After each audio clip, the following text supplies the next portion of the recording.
I hope none of you have to go to work this morning. This is going to be a while. Just give me some time here, because I want to take you back to the beginning of Luke's gospel, to the call. I don't want to say call, but at least the vision that Zechariah had in the temple. So Zechariah is a priest, and his time, his duty for service in the temple was near. So he and I guess some others probably went down, and they would have done a 2-week shift.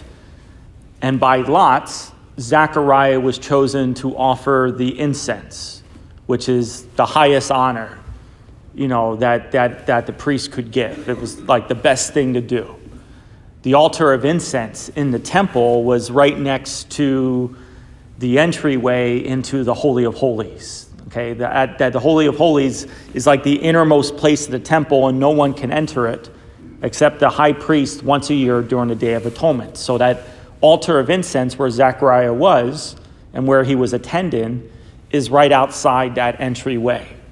Okay, so he's like as close to the Holy of Holies as you can get.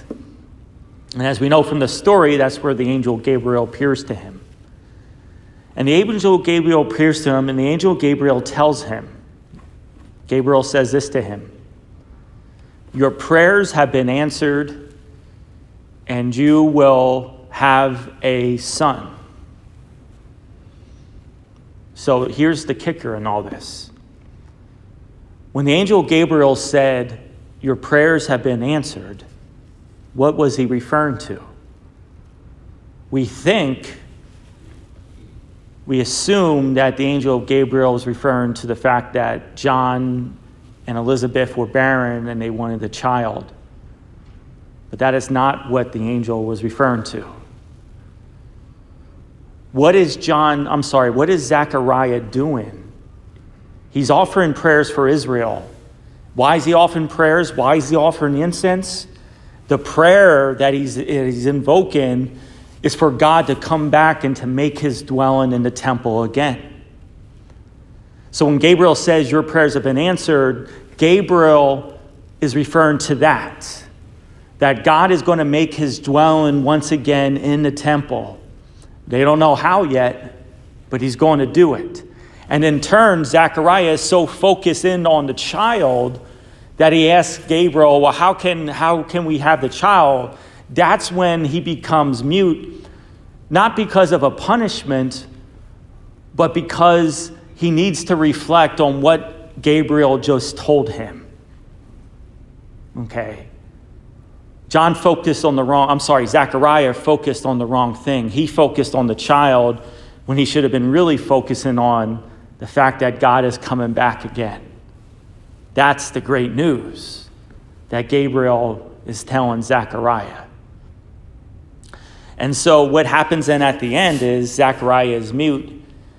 When the priest was done offering the incense, the priest was supposed to go back out and bless the people that are outside the temple with Aaron's blessing. Now here's the point. This is why I'm bringing all this up. Aaron's blessing is this: may the Lord bless you. May the Lord keep you. May the Lord's face shine upon you. May the Lord be gracious to you. And it's that last word right there. May the Lord be gracious to you. That's what Zechariah was supposed to do at the end of the 2 weeks. He was supposed to give that blessing, but he couldn't. Why? Because he was mute. And so today's gospel, this is why I brought all this up.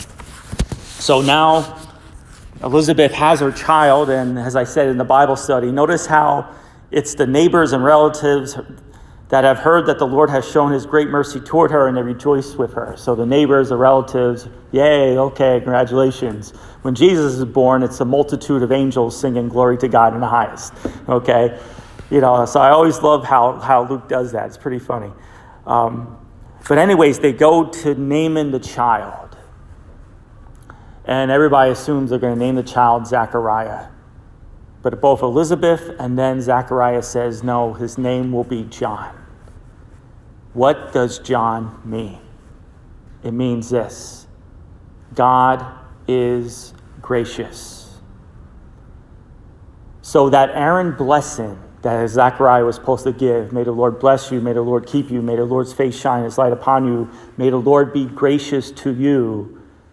Now that blessing has been completed, but it's been completed by God himself, right? Because of the divine intervention that God has taken place in the life of Zechariah and Elizabeth in conceiving John the Baptist, and the fact that they named the child God is gracious kind of sums up what we're about to get ready to.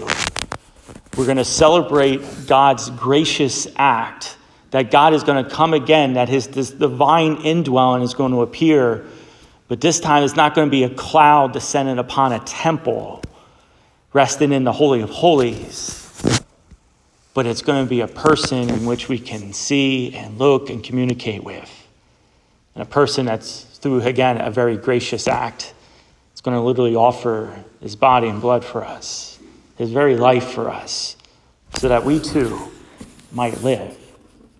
God is gracious. May God bless you.